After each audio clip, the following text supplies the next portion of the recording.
All right.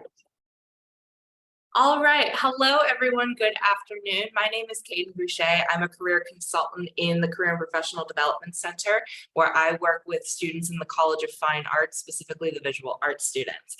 I'm really excited to get to introduce two of my very awesome colleagues today, Sarah and Kevin, who are going to be talking a little bit about career fair prep. As a final reminder, this event was crafted with the undergraduate non-Hines College student in mind. If you are a graduate student or a Hines College student, you are absolutely welcome to stay, but we would recommend going and registering for other offerings that you can find on Handshake that are specifically geared towards your demographic.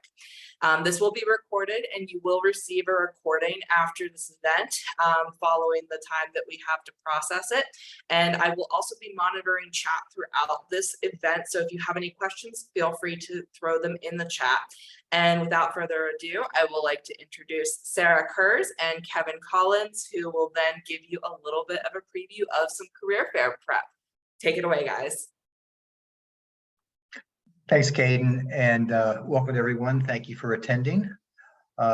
Hopefully you can get some information about not just the upcoming fairs next month, but also just fairs that will be happening throughout this semester and into next semester as well.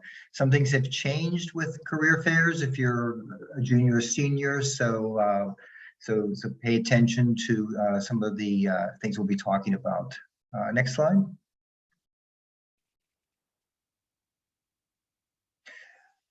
So the first thing we're going to cover is make sure that you're all aware of the upcoming fairs, which will be happening in September. There is a number of different events that will be happening, what to expect at a career fair course, and then preparation before, during, and after. Will also be some online resources that we can provide links to that will help you with more information that perhaps isn't covered here, or you can get more details. Next slide, Kaden. Thank you. So Encompass is the career fair that the CPDC holds. It is open and designed for all majors. It takes place in two different modalities, which we'll talk about a little bit later, virtual and in person. The virtual fair is this says the 13th of September from 1 to 5, and the in person is the 19th of September from 10 to 4. That will be held over in the gym, the Wigan gym, which is on the first floor of the University Center. Next slide. There's also a career fair called the STEM Career Fair. If you are a second, third, or fourth year student, this used to be called, this is a Technical Opportunities Conference, or known as the TOC. So the name has changed to a STEM Career Fair. That also has two different dates, virtual the 12th of September, 11 to 5, and then same location for the STEM in person on the 20th from 10 to 4. Next slide. There's other fairs coming up during the semester as well. CMU has a Global Opportunities Fair that will be all virtual from late at night to accommodate different time zones, 9 p.m. to 11:59 Eastern. Spark is, as the name would say, is a startup and emerging companies fair. This lists in person and virtual. We are currently looking at that particular fair and thinking of making it just all virtual, just because the numbers aren't there in terms of company attendees. So we will be keeping you posted both on Handshake and through emails you'll get from your career consultants. Westpac, which is a consortium of different universities and colleges in the area, are having a career fair, again, virtual and in person in October. The in-person one takes place off campus at the Monroeville Convention Center. You'll be getting emails about how to access that fair and how to get there and more details about it. And then the engineering virtual career fair is November 4th from 12 to 3. So all those will be in Handshake, and you will be getting emails as appropriate from your particular career consultant who you'll be working with depending on your major. Next slide. Okay, the goal of the career fair. So this is important. If I'm an employer and I look at the sampling of different events I can go to, and I see career fairs at a place like Carnegie Mellon, there's three basic things I have in mind, and they can be all these things or just or one or two. But number one, I want to try to, if I have current openings for jobs or internships, this is a great way for me to meet some candidates. It's different than just posting a position online, either on my website or in Handshake. I can actually see the person either virtually or in person and have a conversation. It also gives me an opportunity to network. Maybe right now I don't have any positions available if you're a first or second year student, but I can get to know people, and as you go throughout your college career, that connection might prove productive both for myself and for the student. And also we will have things coming up. We can also advertise those that we expect that, in the next year or two we'll be either building out a part of our business where we need people with certain skills, or we're expanding an existing role at our company. And also building the company's brand on campus. If I'm brand new and I'm up against companies like Meta or Raytheon or PwC, then I want to try to find ways that I can get my name out there and set myself apart from other companies. So that's what recruiters and employers are basically doing. Next slide. For students, again, three different purposes, and these different goals will also inform how you would prepare for the fair and how you would approach it. Well, again, we'll talk about that as we go. First is to get an interview for a job or internship opportunity. I saw a position listed in Handshake or on a company website, and I want to follow up with a conversation with a recruiter to that application that I made, just to reinforce my interest and to add more details on my qualifications. I can network. I can meet recruiters or employers that maybe right now it wouldn't pay off for me. I may not get something for next summer perhaps, but I can build a connection with that particular individual in that company, and that may pay off later. And also, I'm not sure what I want to do, and I know there's a lot of different opportunities out there. So a good way to find out is talk to different recruiters doing different things, and their companies are involved in different industries, and go from there. So important, that's why it's in red. Keep in mind, you don't need to completely fill your schedule and talk with every employer. You don't need to look at a day and say, okay, 3 o'clock, 3:10, 3:20, and fill the schedule out. It's not needed. There's all kinds of ways students make connections with employers. Employers sometimes have information sessions outside of the career fairs. They may have networking events. There'll be on-campus interviews. There's a lot of different ways that you can connect with employers. You may do it on your own through things like LinkedIn, or people who worked at a company and they connect you with a recruiter.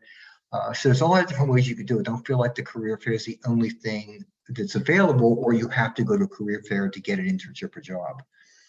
Especially if you're a first or second year student, there are career fair events, especially in the spring, that are designed for students at those academic levels. One's called Jumpstart, and it is very specifically a first and second year student networking opportunity to talk to various companies. So keep that in mind. That is something that you can take advantage of if you opt not to do the September career fairs. Next slide. So two different modalities, virtual and in person. So with both of these, and that's why it's highlighted in yellow, you need to register ahead of time. Virtual makes sense in a way. You think, well, yeah, if I'm going to talk to someone on a certain date at a certain time, of course I need to register and schedule a time slot with that employer. But the in-person events also require that you do that ahead of time. We're going to emphasize this a number of times, but you can't just walk over to the gym on the day of an in-person fair and expect to talk to an employer without having an appointment. You need to make an appointment on Handshake. I'll put the dates up when these open, but it's very important to remember that registration starts 2 weeks in advance, and you must register to attend these events instead of specific time slots. Post a public resume on Handshake. Make sure you have a resume uploaded, because employers will look at those resumes once people register to talk with them. Make sure your Handshake profiles is finished as much as possible. Employers do look at profiles, and if it's completely filled out, it gives them a lot more information about you, and it makes your transaction or conversation with them go a lot smoother. The one-on-one sessions are generally 10 minutes long. For virtual events, there's something called group sessions, which we'll talk about, and they are 30 minutes. So that's basically the two modalities. So one-on-one versus group session. So one-on-one would be if you've had any virtual meetings with career consultants or your advisors, very similar to that. You would register ahead of time for a particular time slot on that virtual career fair day, and you would have this 10-minute chat with the employer. And it's 10 minutes, so it's not going to be as in-depth as other interviews. But similar to job fairs, it is an opportunity for you to talk about why you're interested in a particular company, what you can bring to that company, and get more information about their opportunities. Group sessions are not one-on-one. They're sort of like this. They're just big group sessions where a number of people can attend and have one or more presenters from an employer or from a company talking about either the company in general. They may do a Q&A. There's a lot of different ways they can handle group sessions, but you're not generally going to have the opportunity to have a one-on-one talk or chat with a recruiter. For in-person, they are all one-on-one, but I don't want to belabor the point, but you must sign up in advance for each of these sessions. And once you sign up, say September 12th, I signed up for a 3 o'clock time slot, then a little before 3, you would be going over to the gym. Right outside the gym, there'd be a table where you check in, they verify you have an appointment at 3 o'clock. And then at 3 o'clock, you would be allowed to go into the gym. There'd be a table set up, and you'd be talking to a recruiter across the table for about 10 minutes. And then you would leave. And you could have more than one one-on-one session that day, but it isn't like you can just get up and then walk around and talk to different recruiters like job fairs used to be. And again, we'll get a little more details about this later. Next. Okay, for each career fair event, and there are 4 different days in September for the STEM career fair and Compass career fair. One's virtual, one's in person. You have to register for each career fair event. You can't just say, I registered for STEM on whatever day it was, I'm set. If you want to go to the other day of STEM, you have to register for that as well, and the same for Encompass. So 2 days for each. Dates for start of registration. If you don't remember anything else, keep these in mind. For the virtual fairs, STEM career fair registration for students will open up on the 29th, very first day of classes. For Encompass career fair, again, the virtual day, that is the next day, the 30th. And for in-person, it's the next week, the 5th and the 6th of September. 12 p.m. Eastern time is when these registrations open up. So the reason we have that down is because there is a certain element of first come, first served here. Because if you want to go to say the STEM career fair virtual event, and you decide you're going to register not as close to the 29th as you can, but maybe 2 or 3 days before the actual event, you may find when you go in Handshake to sign up for a time slot, they're all taken because other students filled those slots. So there's a finite number of appointment slots. So I would make it a point to, first of all, look at the companies that are going to be attending these events. And for those events that, yes, I definitely want to talk to A, B, and C company, I want to make sure that maybe not exactly at the stroke of 12 noon on the 29th or whatever day it is, but pretty close to that. I want to register. I wouldn't wait too long because then you lose your options in terms of times. Register first for the event and then sign up for specific sessions. Handshake will probably kind of direct you to do that, but you need to register for the event once it opens, and then you look for time slots. Also, sessions are added sometimes. Sometimes companies check with us and they say, how's our schedule look? You know what, you're completely filled for that particular day. Oh, we can add another recruiter, so we'll have another schedule. So they add a session.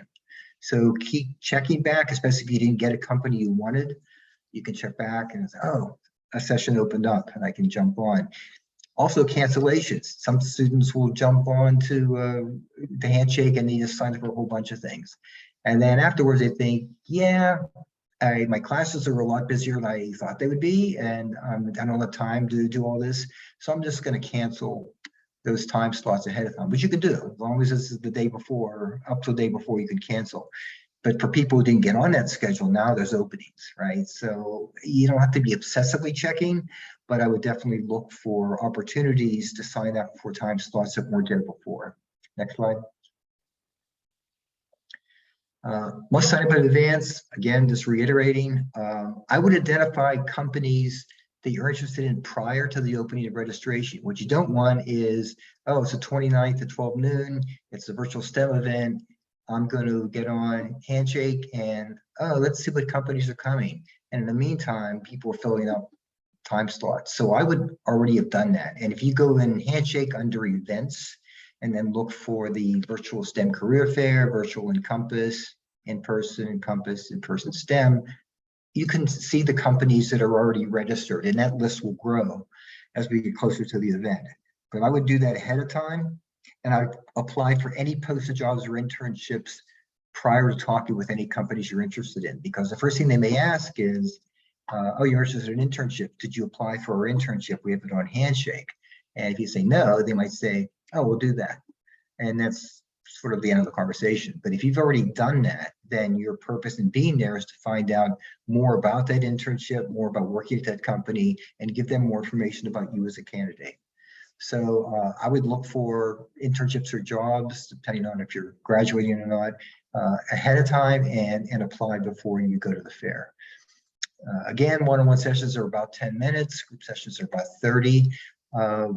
It could be a video thing like we're doing now. It could be all audio.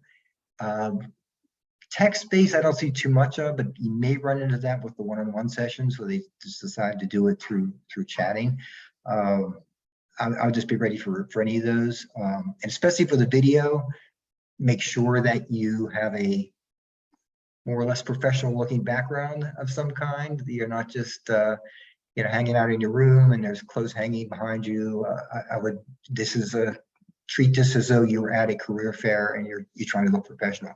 You don't need a suit in most cases, but I would don't look like you just rolled out of bed. If possible, fill your schedule with one-on-one sessions. It just stands to reason that I'd rather have a 10-minute one-on-one session with a recruiter than go to a 30-minute group session, because they're talking just to me. With that one-on-one session, I can make more of an impression. And then if you do have open time, and again, don't feel like you have to fill your schedule, but if you have open time, you could put group sessions in as well. Or again, if you're a first or second year student, I don't see any internships or jobs that I qualify for, but I really just want to get to know that company and maybe make a connection with that recruiter. Group sessions can be a great way to do that. Don't schedule more than one-on-one session for a single employer. Some students think, oh, I have 10 minutes with an employer. Yeah, I'm going to schedule 2 o'clock, 2:10, 2:20, 2:30. So now I have 20, 30 minutes. Do not do that, because someone will look at those schedules prior to the event and say, oh, it looks like Kevin Collins has 4 different times right in a row, and they will just knock you out of 3 of those. And of course, he message you and say, we need to do this. So which time do you want to keep? We're doing that so all students have an opportunity, or as many as possible have an opportunity to talk to companies. Next slide. So before the career fairs, you're going to make sure that the first thing they're going to be thinking is, so there's a lot of companies that are attending these career fairs. Why did you want to talk to us? What do you know about us? What interests you about our company or about what we do?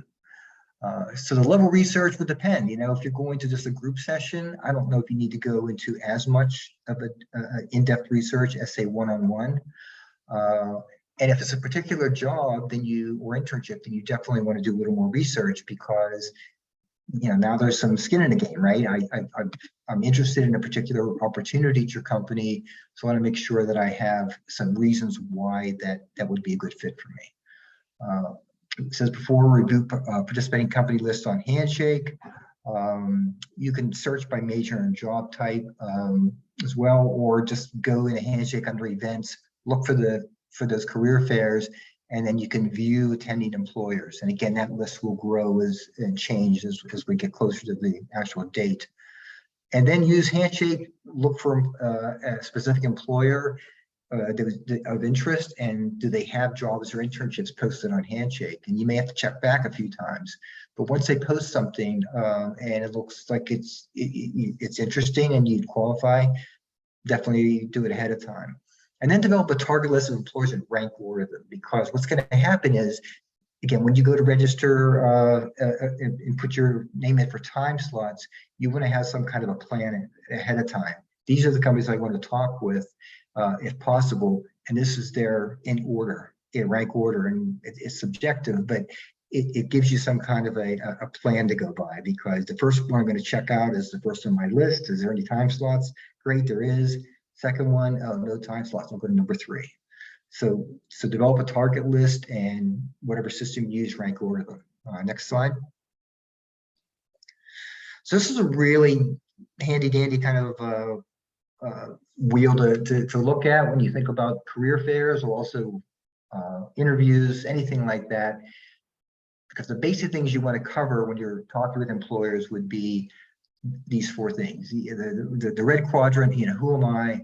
I'm an undergraduate in Temper School of Business or School of Computer Science, or I'm a mathematical science major, whatever it be. Looking for an internship or a full-time job, as the case may be. And then, why am I here? When I'm really interested in the internship that you posted on Handshake. I have applied for it. What really interested me about it was A, B, and C. Maybe it's a great fit with your particular background and skills. Maybe you did work similar to that previously. Maybe a friend you talked to told you that they had an internship at that company. It was a really great experience for them.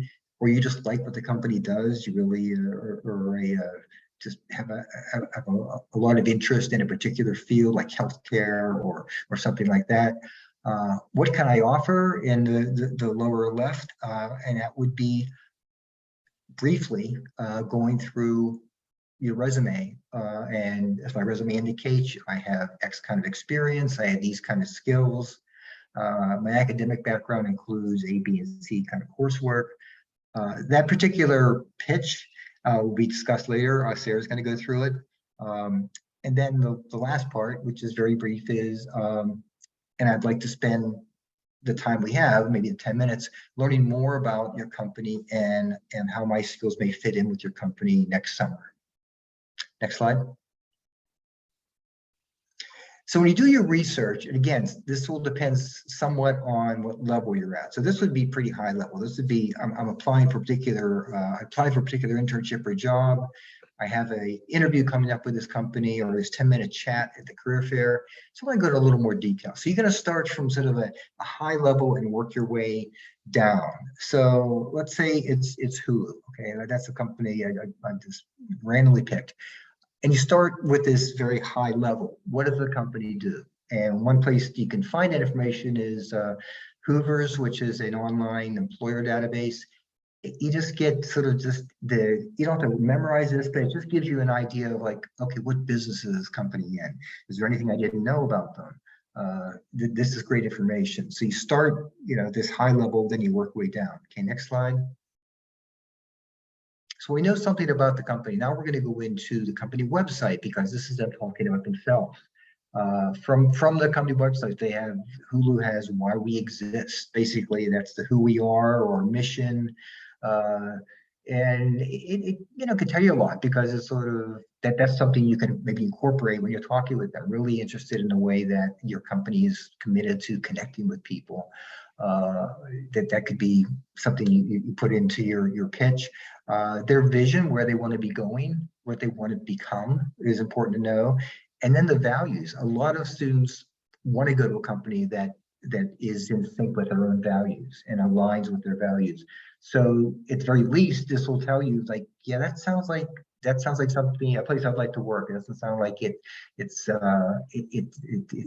not congruent with my own particular values. But knowing those things, knowing like what the company looks for and what they believe in, can give you some information when you put together your pitch. Next slide.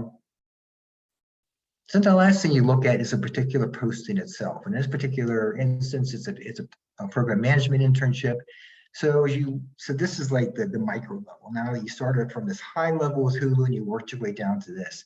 So as you look at this, you would read between the lines. Are there particular skills that they're emphasizing in the description or the what you'll do section? Is there things that that resonate with me as you read that? I think, yes, I have skills in that, or I can do that, or I have some examples or stories I can tell about doing that very thing.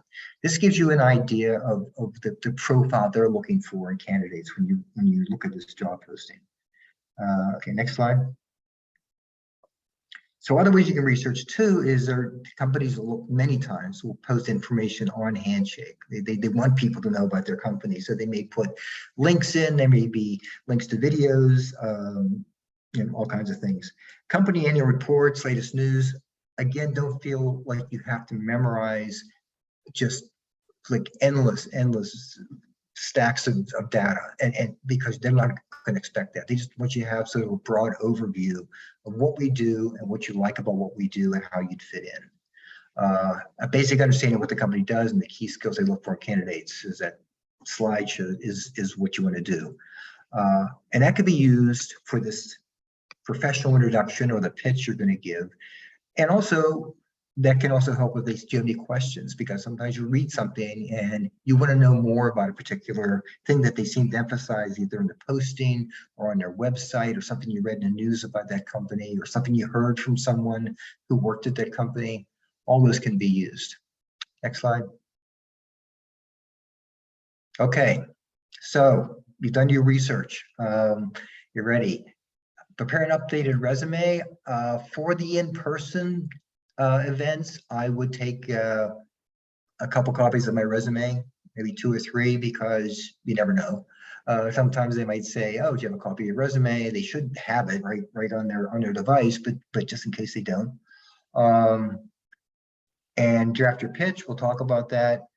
Paper, a photo or portfolio ready, just a small notebook of some kind, because they may mention something. Make sure that you apply at this particular website, or we're going to have an event later in the month on this date. We'd like you to attend that. Just notes you can write down after you've had this talk. Just take a couple minutes to jot down some things that you should know. Professionally, in terms of outfit, professionally, wear comfortable shoes. Comfortable shoes, I think, probably isn't as important because you're not going to be doing a lot of walking around to different booths. But the important thing is, yeah, dress business casual. Again, in most cases, you can check with your career consultant. In most cases, you don't need to wear a suit. There may be some industries where it's still the case, but most of the time, just a long sleeve collared shirt, a decent pair of slacks, and yeah, comfy shoes are fine with most companies. And yeah, no wrinkles. Don't look like I just either rolled out of bed or just pulled these off the floor and I rolled the ball and they decided to show up at this. You're taking this seriously is really the message you want to give. Next slide. Okay, I think we're going to turn this over to Sarah, and she's going to guide you through prepping your pitch. All right, thanks, Kevin. Hi, everyone. So talking a little bit more about preparing your pitch. So having some sort of a pitch, or some people call it an elevator pitch, it's a great way to kind of lead the conversation. It can be kind of a friendly introduction to who you are. You're able to share a little bit more about yourself. We talked a little bit earlier about kind of lining that up in terms of present, past, and future. We'll talk about that a little bit more in an example on one of the coming slides, but it's a good kind of quick 1-minute way to learn a little bit more about you. You're only going to have 10 minutes with that recruiter, so that time's really valuable. So this is a great way to kind of just do that short little introduction and jump into that conversation. It's also a really great opportunity to share some of your skills. So you can reference things like past internships, research experiences, maybe a project you worked on, and showcase some of those skills and experiences that are making you qualified for that position that you're interested in. And also it's a really good opportunity to showcase that you have an interest in a certain position or you're interested in the company and that you've done a little bit of research to prepare. As Kevin mentioned, one of the important things is to show that you care. And by doing a little bit of research ahead of time, you put forward, that right foot and saying, I've done my due diligence. I know a little bit about what I'm talking about and why I'm here today. And then finally, you can also end with a question related to the company or the opportunity. You could end your elevator pitch or your pitch in general with saying, and I'd love to learn more about the internship opportunities that you have at X company. Or I love how I could be a part of your team this summer. Can I learn more from you? Or can you tell me more about X? So a good opportunity to get that initial introduction in. Next slide. So like we mentioned before, it's a great way to lead the conversation, 60 seconds max. You don't want to go over that. You've only got 10 minutes, so you got to make it count. And this is where that present, past, and future piece comes in. So the present is really talking about who you are right in this moment, your name, your degree, maybe a current project you're working on, or if you have a job right now.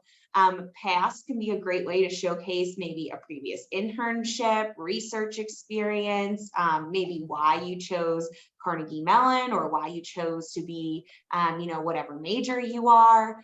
And then that future piece is really coming into the idea around, well, why is this employer relevant for me? Why do I want to be here? Is there something I'm going to get out of this internship this summer that I hope to develop in myself in terms of skills or experiences? Do you see yourself working in that type of field once you graduate? Is the industry of interest to you? So those are some good options in terms of kind of framing out that 60-second pitch. So here's a quick sample. You'll see here, it says, good morning, I'm Scott Rogers, and I use he, him pronouns. I'm a senior business administration major in the Tepper School of Business. I am concentrating in finance, and last summer, I completed an internship with PNC Financial Services.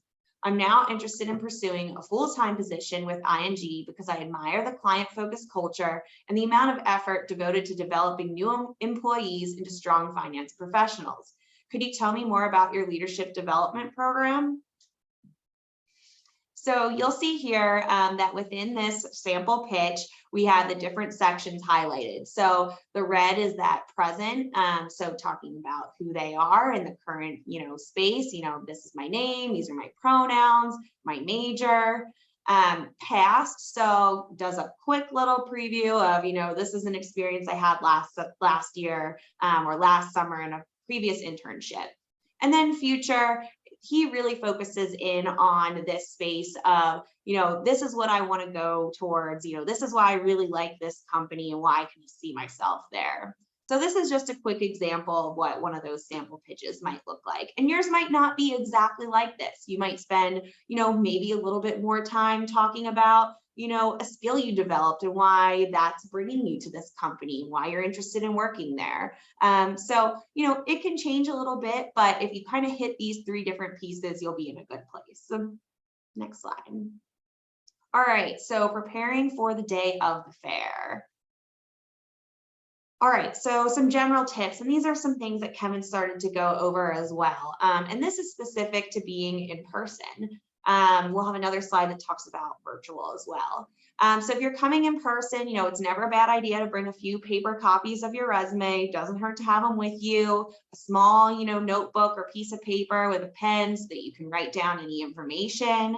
Something that I do that is kind of my standard practice for interviews is I always try to have a couple of questions prepared ahead of time. So when you're doing your research for your companies, you could write in your notes, these are things that I want to ask them about. And then that way, before you sit down for your 10 minutes, take a quick peek in your notebook and remind yourself, okay, these are things I wanted to talk about with this company during this time. And it's a great way to reference back to that before you jump into that conversation. Wearing comfortable shoes, comfortable clothing, you want to look professional, but you also want to feel like yourself. So, the day of the career fair is not the first time to start learning how to wear heels. But, dress in something that feels like you. You don't have to, go overboard. Familiarize yourself with, the times that you're going to need to be there, the companies you're going to be seeing. So you go in feeling confident. That's the best way to do it. In terms of attire, dress, business professional, business casual. For some people that might be a suit, for others it might be a shirt and a tie. That's what you're comfortable with. If the company, has a more of a casual attire that they tend to go with, that's fine if you want to dress that way, and that's what their culture is. But still, you want to look presentable, you want to be wrinkle free. And if you're going to go see any other companies that day and that's not their attire, you want to make sure to be more dressed up than less dressed up. All right, so virtual, we're going to have some of the same similar tips, but a couple of different things too. And one of those is a really good space to do this. If you can be in a spot that's quiet, that has good lighting, good Wi-Fi, that's going to really set you up for success. You don't want a lot of clutter behind you. You don't want a bunch of, wall posters if you can avoid it. A cleaner background is better if possible. And then you also want to make sure that if you have any notes or anything like that, they're off to the side, they're accessible to you, but you're not standing there looking at them like this in front of your face. And then in terms of attire, same as before, you want to, feel like yourself, but you want to look, dressed to impress. Everybody loves to say that they can be business up top and party on the bottom when you're on Zoom, but, just in case you have to stand up for some reason, I would avoid wearing sweatpants just in case. You don't want to wear anything that's gonna, make you look like a floating head with your background. So you might want to think about that. And then this is a great piece of advice for anyone, whether you're in an in-person or a Zoom interview. If you have long hair, pull it back. Or if you're the type of person that, if you fidget, if you have a necklace on or something like that, just don't wear one, or just pull your hair back. And that avoids some of that, maybe nervous fidgeting with your hair or your jewelry, or anything like that.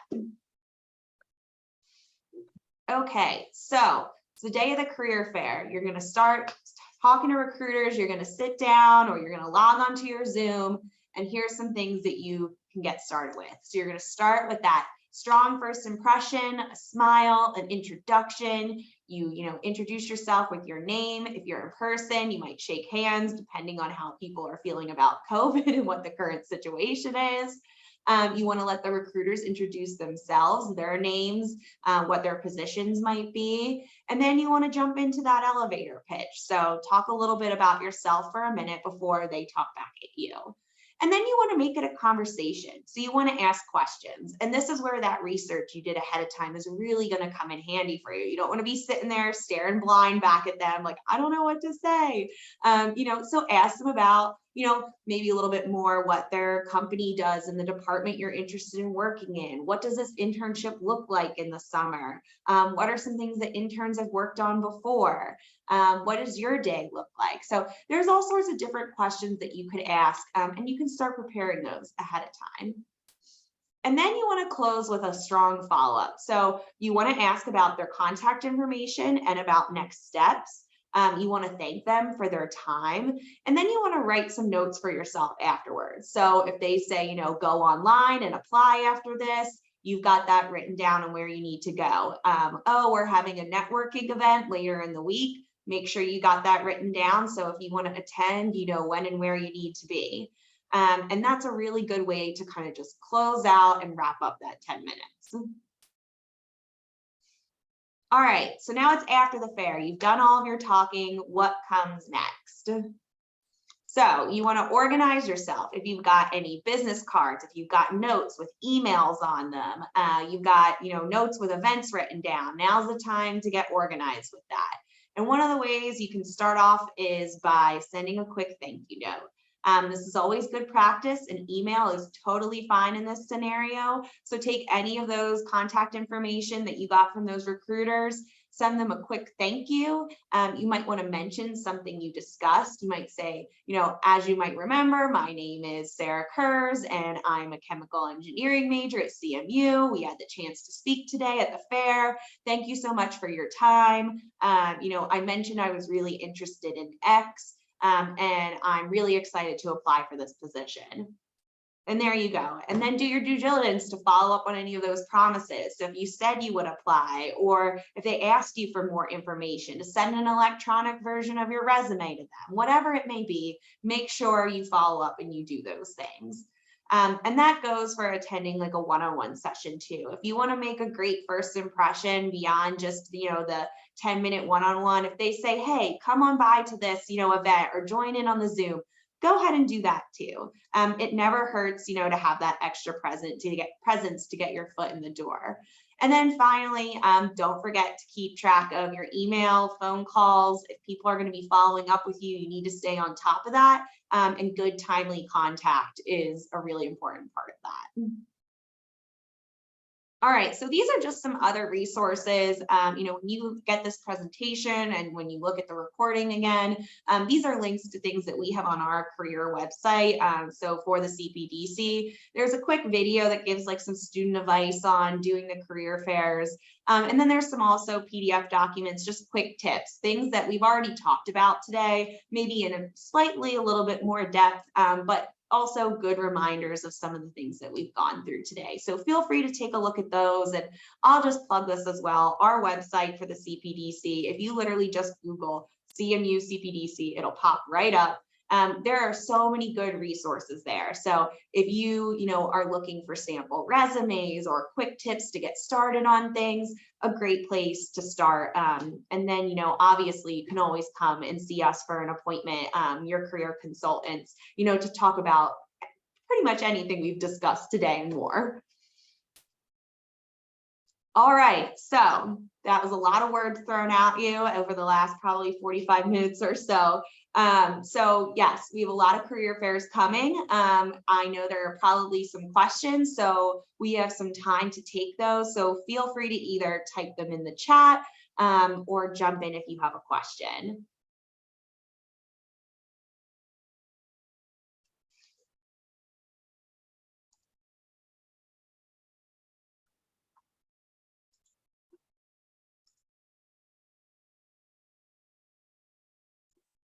You're also welcome to come off of mute if you would like, if you have any questions, if you wanted to ask verbally.